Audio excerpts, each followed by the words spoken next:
சென்று அனைத்தையும் நமக்குள் ஒடுக்கிக் கொள்கிறோமோ அதுபோல அகோரம் என்கின்ற நிலைப்பாட்டிலே அவர் அத்தனையும் துடைத்து தனக்குள் ஒடுக்கிக் கொள்கிறார். அதற்கு லயம். அந்த லய காலத்திலே பகவான் அகோரம் என்கின்ற வடிவெடுத்து அகோரம் என்கின்ற முகத்தின் மூலமாக எடுக்கிறார். அடுத்தது தத்புருஷம். தத்புருஷம் என்றால் திரோதானம், மறைப்பு ஏற்படுத்துகிறார். அத்தனையும் ஒடுக்கி மறைத்து விடுகிறார்.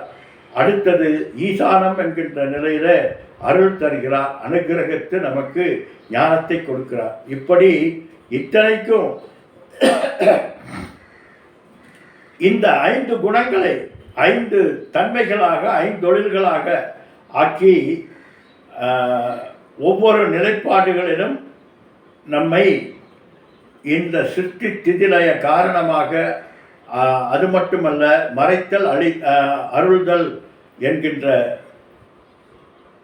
5 குணங்களை கொண்டு 5 நிலமாக கொண்டிருக்கிறார். இந்த 5 குணத்துக்கும்